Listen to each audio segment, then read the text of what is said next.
Yes, Sox are marginally better than yesterday. marginally.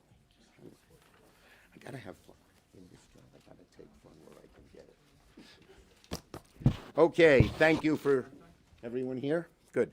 Thank you for joining us, everybody. And I'm proud to be joined by my colleagues who are here, who are leading the charge to help deal with this crisis and get the support they need to weather the public health crisis. So Senate Democrats today are introducing a series of measures Congress can take up to provide immediate relief and economic relief to working Americans during the coronavirus outbreak. We are just appalled that the administration really has had no plan. Here we are. It's close to 2 months since we first knew about coronavirus. They have all kinds of problems, obviously, with testing, but they also have not come up with a plan to help people who need help. We believe the help should be aimed at people, not at corporations. We believe the help should be targeted at the people who have suffered from this coronavirus problem, directly or indirectly. We don't think they should just throw money out of an airplane and hope some of it lands on the people who are affected. And so we have targeted our relief. We make it's aimed at people, not at big corporations, not at some kind of general long-term economic plan that the president might want for other purposes. It seems the president seems to be more worried about the health of the big banks than the health of Americans. It seems that the president is more eager to help the oil companies than help the person who lost his job because of corona. We don't believe that works. And so the administration is proposing tax cuts and bailouts for the airline industry, the oil and gas industry. That's just out of touch. The bottom line, we need to put people first. And so what we are proposing today is in two parts. One goes to the immediate needs of people who are suffering from this illness, directly or indirectly. The second goes to the kind of economic relief, which could be dealt with a little further down the road, that can help get our economy going, but it is targeted, and targeted at the people who are hurt and the places and people that need help. And that's our message to the administration. Focus. Focus on the problem, and then focus on the people who need help, not on your big cronies and political friends and other kinds of things that you want to try to do. So, on the first part of it, the immediate help, paid sick leave, we think there's a growing consensus that there should be paid sick leave. Unemployment insurance. If you've lost your job, it should be much easier and quicker to get unemployment insurance. How are you going to feed your family? Increased SNAP benefits. What about families who need to eat? And school meals. Many of the kids whose parents will who will have to stay home, their best meals are the breakfasts and lunches they get in the schools. And so those are immediate relief to the people who need help, so that they can either take care of their families and make sure that they get the help they need. Another part of that, of course, which relates directly to health needs, is we think all the testing should be made free of charge, so nobody wanders around spreading the illness because they can't afford it. But then there are other kinds of longer-term economic relief that is far better than a payroll tax cut or relief to big industries that we are focused on. And they would be improving community development block grant disaster relief, small business disaster grants, Federal Transit Administration support for public transportation agencies, emergency mortgage relief, which might include some forbearance and rental assistance, more federal housing support, and emergency grant aid to help schools and child care facilities stay clean and safe. We're telling President Trump, and we're saying to the country, the best way to deal with the economic problems is focus on the people who have suffered from this virus, not some scattershot approach that the ideologues in the White House may want. And I do believe that the House will pass some of these more immediate provisions that Nancy and I talked about on Sunday this week. But many of these other things on the economic side, we will try to figure out the best way to get those done to get the economy moving again. Those needs are very, very important and immediate, but not quite as immediate as some of these health needs. So each of my colleagues will talk about different parts of this proposal and their views, and we're going to hear from Senators Murray, Brown, Durbin, Leahy, Wyden, Warner, Cardin. Senator Murray. Thank you, Senator Schumer. Families in my home state of Washington are scared, they are frustrated, and they are angry, and so am I. New reporting now makes clear that even after researchers in Seattle raised serious concerns about the possibility of community spread in Washington state and tried to work with federal agencies to conduct testing, the administration did not work with them to let the public know how serious this was. You can be sure that I'm going to get to the bottom of this and make sure it never happens again. I am furious that instead of acting with urgency, they did nothing. Instead of acting with transparency, they kept quiet. Instead of working to keep families safe, they wasted valuable time. And now, over 24 people in my home state have died. Over 1,000 across the country are now confirmed to be infected, and experts are telling us that many more will likely to become ill. I'm hearing from people in Washington state who are worried about their older relatives who are now dying alone. They're worried about having to miss work. They're worried about being unable to pay rent. They're worried about how to keep their children safe at school and how to care for them and make sure they get a nutritious meal if their school is canceled. I'm hearing from small business owners.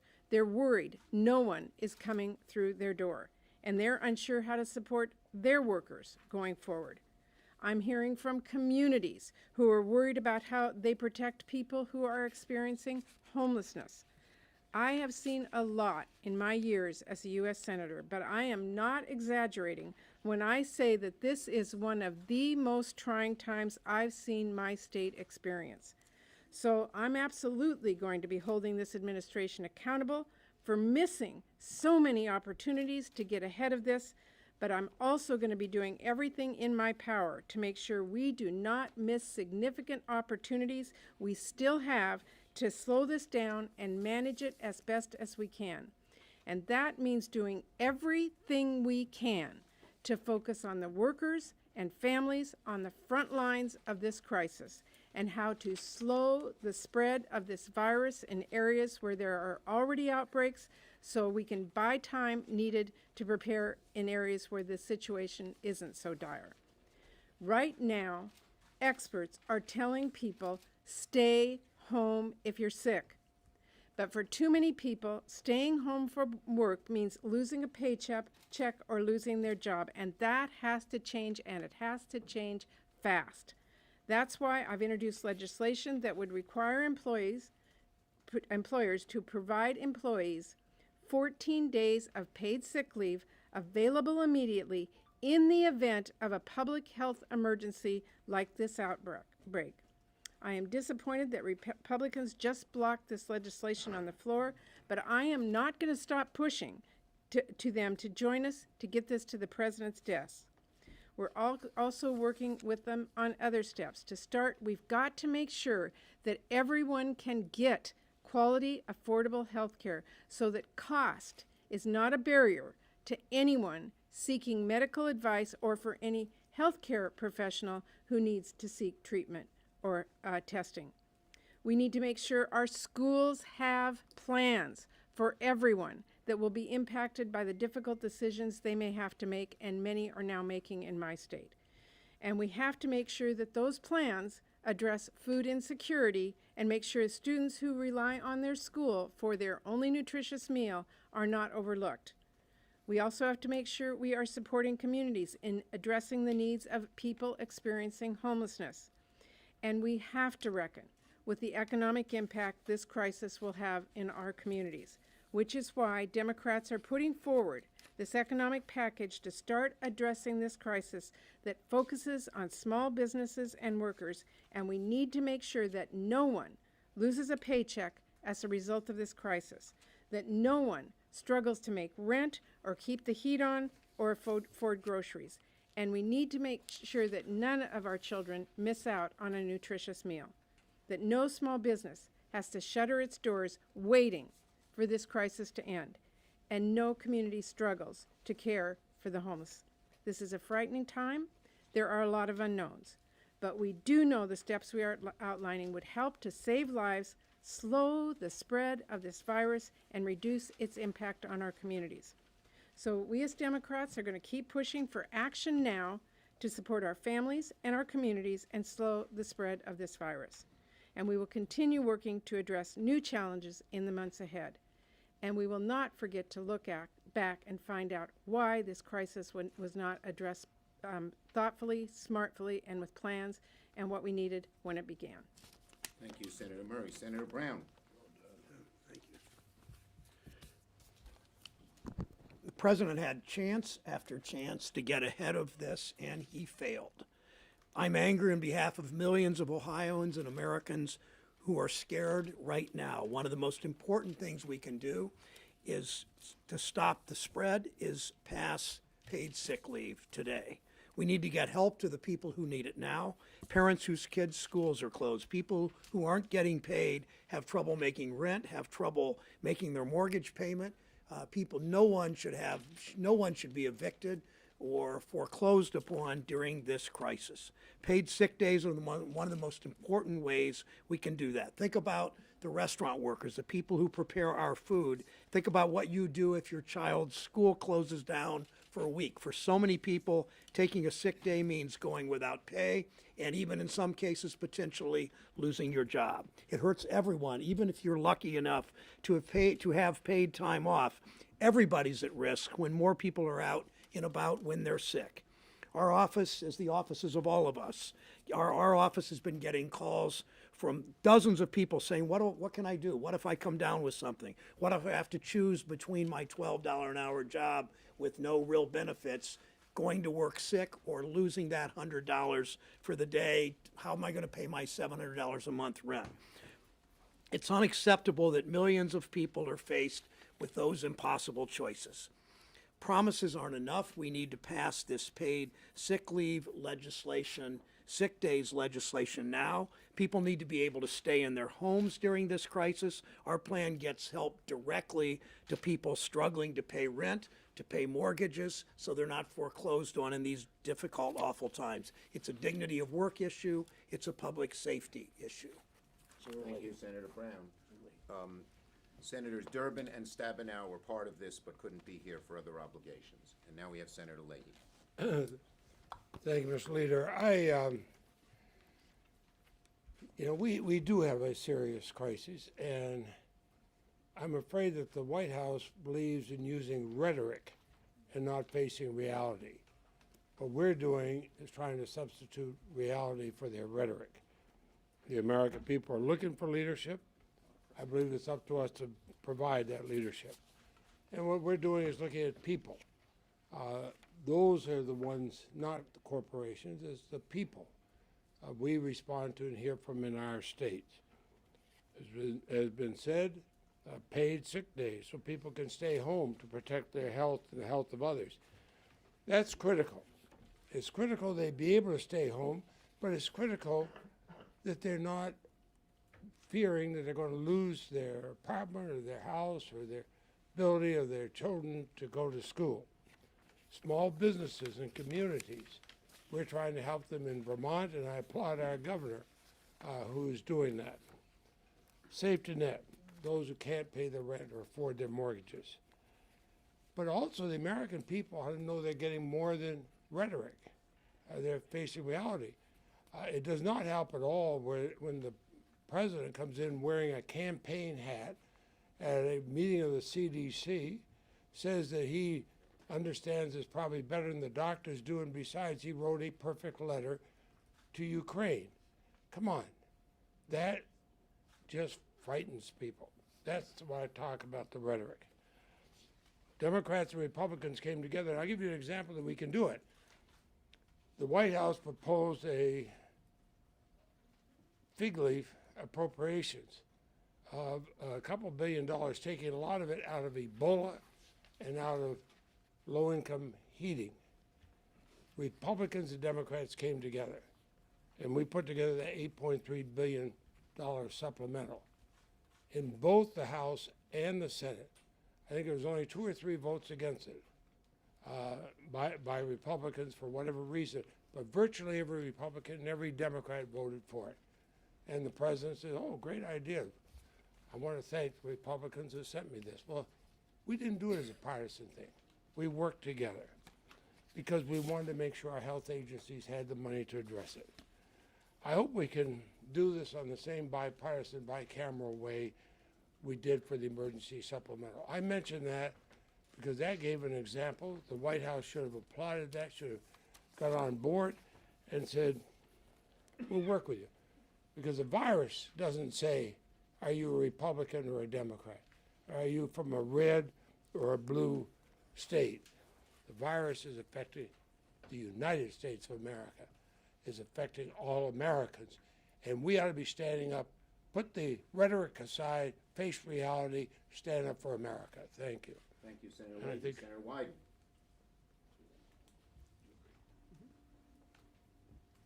Thank you, Leader Schumer. And let me just talk briefly about some of the matters we're working on at the Senate Finance Committee. And I'm going to start briefly by saying what would be a huge mistake to do, and then talk about what we're trying to do that would actually make sense. Yesterday, Larry Kudlow, speaking for the administration, proposed a massive reduction in Social Security payroll taxes for big corporations. It would amount to hundreds of billions of dollars in tax cuts for big corporations.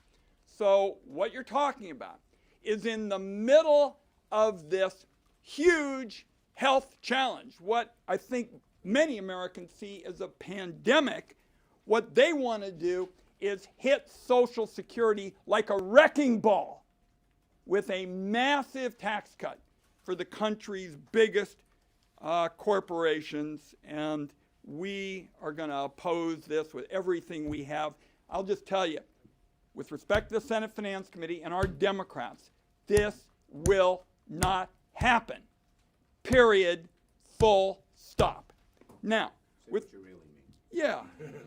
Now let's talk a little bit about what we want to do, because as we have consistently said, we are going into this with this kind of laser-like approach to get help quickly to folks who are hurting, folks who are walking that economic tightrope I described, trying to balance the rent bill against the food bill and the fuel bill against some other critical costs like out-of-pocket medical that Senator Murray and I see in our committees. So the other part that we are working on in the Finance Committee is trying to make sure that we improve the unemployment system so that workers who lose their paycheck because of the coronavirus can have access more quickly to unemployment benefits to help them make ends meet until they're back at work. So what I have been working on with my colleagues, and I've got several here from the Finance Committee, we've worked with the leadership, is something along the lines of a temporary, fast-track coronavirus unemployment assistance program.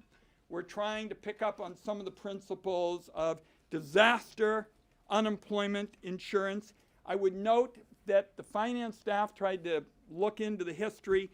This would be, based on everything we've picked up, the first time unemployment insurance has been expanded in response to a public health crisis. And it's, in my view, one of the most essential things we can do to help working families. We have the unemployment numbers across the country, but weekly families that are hurting get a few hundred dollars. We can do better by them. We would include folks who are out of work because of their own illness, a quarantine, or a school closure that leaves them without child care. We would include those whose hours have been slashed. So if you're down to 1 shift a week from 5, you could still make rent. And as Senator Schumer touched on and my colleagues, you got a choice here. Do you want to subscribe to some kind of version of trickle down? Late last night, I learned that the administration wanted to include a proposal that they have been lobbying for the big corporations for years, and at the last minute they wanted to put this into a package. That's not what this effort is about. It's about helping people who are hurting and helping them quickly, not about trying to find another sort of Trojan horse for tucking more goodies in for big companies. And now another talented member, you're going to just see the entire Finance Committee here showing their ideas, Senator Warner and then Senator Cardin. Thank you, Ron. Let me join my colleagues and echo what they've already said. We've seen a White House and a president that at first tried to deny that there were going to be economic consequences of this illness. And then when they reluctantly acknowledged that our economy was being hit, what did they come up with? Traditional macroeconomic tools. Let's do a monetary policy rate cut. Let's talk about a general stimulus to all families. Let's do a payroll tax cut. These are not the tools that we need to use at this moment in this challenge. We don't know how long this economic challenge will extend, but what we need to do, and why I'm proud to support these efforts, is we need targeted assistance to those workers and families who are being directly affected by the coronavirus. That's why today I'm leading a letter with 33 of my Democratic colleagues to the President, urging him, yes, to take economic action, but to have that economic action targeted to the 2 universes that we know are affected. No one should lose their job, their pay, or not have the freedom to take care of their children if they're home from school, if they have to self-quarantine or if they get sick. The whole universe of individuals, we see this particularly in Washington State. We're going to see this, unfortunately, I believe, across the country in the coming weeks, where people are going to follow the directions of the healthcare officials and help to self-quarantine. They should not pay an economic price. And then there's another whole set of industries, from airline to hotel to restaurant to a whole series of service industries, who, and Ben Cardin will speak to this in a moment, many times small businesses that just aren't going to have customers. We've got to make sure that we get economic assistance to those workers as well. What you have here is the first round of specific items, from UI to paid sick leave to direct support for small businesses, CDBG grants, and I would echo again something that Senator Brown and I've been working on. If we're going to give the kind of relief on that mortgage or rent payment, we are going to need forbearance from the regulators for those institutions that actually provide that relief. This is a great first step. Senator Cardin's going to close us out with small businesses. We may need to do more, but let's make sure that in this initial activity, for those workers and families who are directly affected, they get this assistance right away.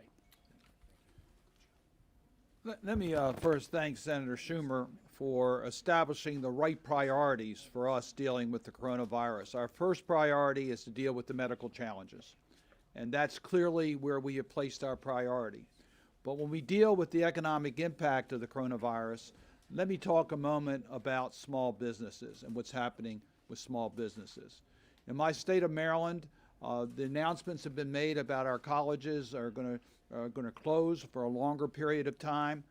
I look at the small businesses on Route 1 through College Park, Maryland, and know that many of these businesses depend upon the college family being there in order to stay open. I look at Charles Village in Baltimore City, where Johns Hopkins is located.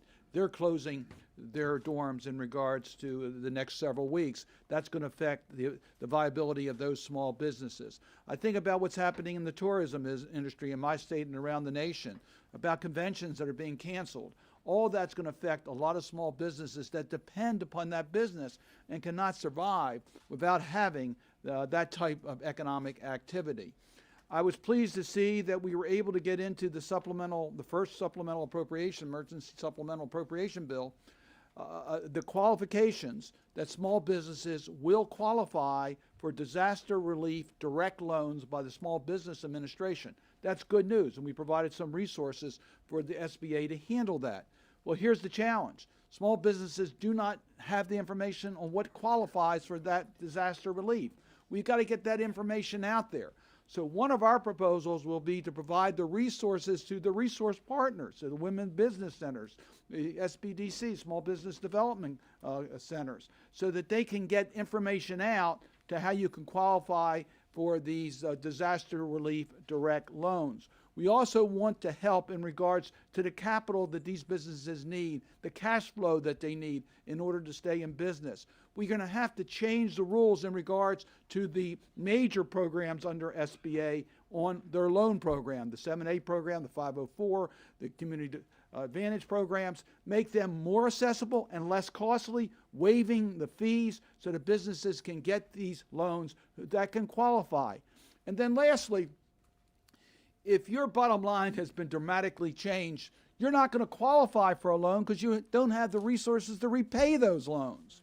So we want to have direct grants to small businesses, and we are defining these as small businesses. We're not talking about the big companies. We're talking about those mom and pop type businesses that won't be there tomorrow, where we have innovation and job creation and job growth.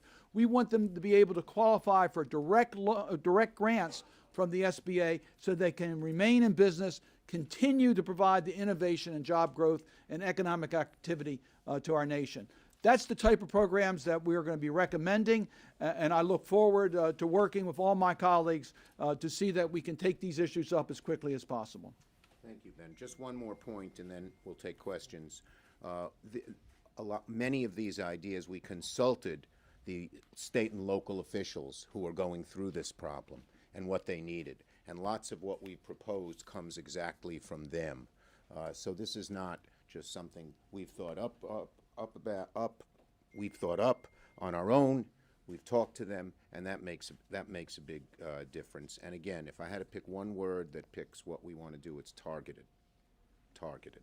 We're focusing on the people who have been hurt and the people who need help. Immediate help, healthcare help, and help to the economy. Yes. Leader Schumer, the House is expected to vote on their bill tomorrow. Is the Senate prepared to stay in next week to pass something before they leave town? Well, you'll have to ask Leader McConnell. He's in charge of that. Is that something you'd support, though? Do you think that that's important? Well, we might be able to pass some of their things tomorrow. Exactly. Piggybacking off that, Leader Senator, talk to us a little bit about the American people. How are you going to get this passed in a reasonable time? Well, we want to get it passed quickly. Look, some of the economic programs are going to take a little longer. You know, some of the things like putting together a new small business program, a mortgage forbearance program. What do we do exactly with targeting the CDBG? But some of them are needed immediately. The paid leave, the unemployment insurance, the food for the kids. And so it'll probably be divided into two parts. One, immediate direct relief to people who are suffering, and second, some economic help to people who are suffering that helps the economy in the longer run. Next. Mr. Leader, which of these proposals are you intending to be temporary, and then if so, for how long, and which permanent? Is the sick leave idea intended to be a permanent change? And then what do you all make of the Republicans' talk of considering a highway bill at this time, including perhaps Senator Cardin's bill? Look, as I said, it should be targeted to the people who need help. And that's what we're focused on, these types of proposals. Are they permanent or temporary? Some of them are permanent and some of them are temporary. So as you know, we've been trying to pass paid sick leave for a very long time, and it is a program where you earn your leave as you work, so up to 7 days. This legislation has that, but we have included what we're calling an emergency provision. So when there is an emergency public health declaration, that then qualifies you to get 2 weeks of paid sick leave. So for all the people in my home state, and there are many who are being told to stay home because they're sick, so they will not spread it, for the people who are having to stay home because their school is closed, for the people who are having to stay home because they are in self-quarantine because they've been exposed to it. This will mean that they will stay home and not spread it. And by the way, there's a sheet we've given out which gives you some of the details on each of the things that we have mentioned. Yes? Did you want to? No, just, it's Go ahead. temporary on unemployment as well, and it's targeted to making sure that you have this help while we're dealing with this epidemic. Senator Schumer, is anyone from the administration reached out to you about a bipartisan proposal that might actually Well, pass? as you know, Senator Murray just a- Secretary Mnuchin talked to Speaker Pelosi yesterday, and we'll see where that comes. But basically, the administration hasn't had much of a plan at all. So we're not sure what they think on what day. The Speaker, the Democrats in the House, the Democrats in the Senate are taking the lead here because the nation demands it, and there's such a vacuum from the administration. Yes. In light of Chairman Wyden's or Senator Wyden's comments, would anything with the payroll tax cut included? Well, you heard our comments on that, Kane. But you had referenced, I think you said corporate cronies in terms of assistance to corporations.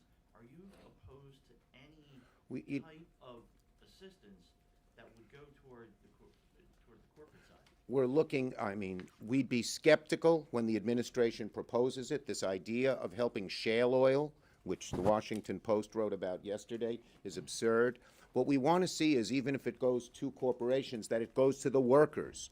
So if an airline is hurting and airline workers are laid off, we would want the help to go down to those workers. So that's our focus. It wouldn't be that we wouldn't say that help to corporations is totally off the table, but it's got to go down immediately and help the workers. Okay? Can I just add to that? Yeah. The most important goal we should have here is to stop the spread of this virus. So anything we do in this package now, in the immediate, is to make sure that people don't spread this virus. That's what we're focused on doing. And the bottom, to just follow up on Patty, if someone's laid off from an airline and they might have been exposed, or one of their family is exposed, they need some help so they don't, so they can live and sustain. Some of it is economic, but again, targeted at the people, individuals who are most hurt. Cheryl. Leader Schumer, how much do you expect this to cost? Well, we're figuring out the price. Can you give us sort of an on the But let me order tell of, you, like, it will the rate cost that a it lot may- less than the cost of doing nothing and letting this virus spread. Can I say one Much thing less. on cost? Over half our workers work for small companies, and the cost of our proposals are a fraction of what the administration is recommending right now. That will help small businesses. Yes. Question for Senator Wyden. The payroll tax cut was a major part of the stimulus in 2009. Democrats supported that. Why is that a bad idea now? Well, let me just outline some of the people who don't benefit from it. If you have lost shifts, for example, if you get tips, you don't benefit. If, say, you don't have much in terms of sick leave. If you're out of work, you don't. And you're out of work. So what we're doing, and that's the whole point of the unemployment compensation effort that we're focused on in the Finance Committee, is getting help to people now, rather than Larry Kudlow's proposal that wants to cut, taxes for gigantic corporations. Thank you, everybody.